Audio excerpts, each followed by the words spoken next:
Matthew chapter 26. When Jesus had finished saying all these things, he said to his disciples, "As you know, the Passover is 2 days away, and the Son of Man will be handed over to be crucified."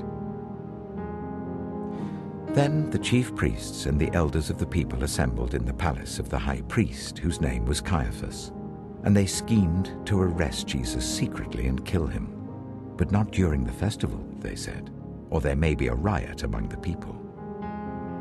While Jesus was in Bethany, in the home of Simon the leper, a woman came to him with an alabaster jar of very expensive perfume, which she poured on his head as he was reclining at the table. When the disciples saw this, they were indignant. "Why this waste?" they asked. "This perfume could have been sold at a high price and the money given to the poor." Aware of this, Jesus said to them, "Why are you bothering this woman? She has done a beautiful thing to me. The poor you will always have with you, but you will not always have me. When she poured this perfume on my body, she did it to prepare me for burial. Truly I tell you, wherever this gospel is preached throughout the world, what she has done will also be told in memory of her." Then one of the 12, the one called Judas Iscariot, went to the chief priests and asked, "What are you willing to give me if I deliver him over to you?" So they counted out for him 30 pieces of silver. From then on, Judas watched for an opportunity to hand him over. On the first day of the festival of unleavened bread, the disciples came to Jesus and asked, "Where do you want us to make preparations for you to eat the Passover?" He replied, "Go into the city to a certain man and tell him, 'The teacher says, my appointed time is near.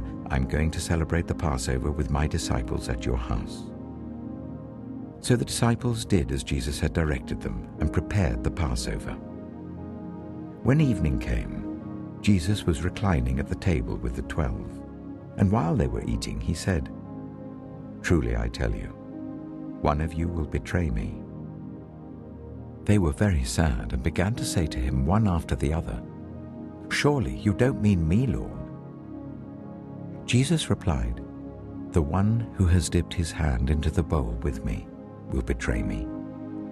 The Son of Man will go just as it is written about him.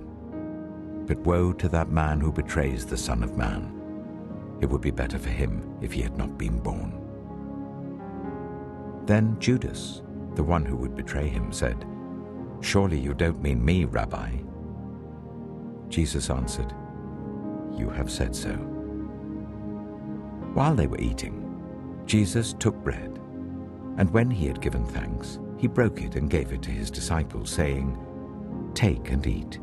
This is my body." Then he took a cup, and when he had given thanks, he gave it to them, saying, "Drink from it, all of you. This is my blood of the covenant, which is poured out for many for the forgiveness of sins.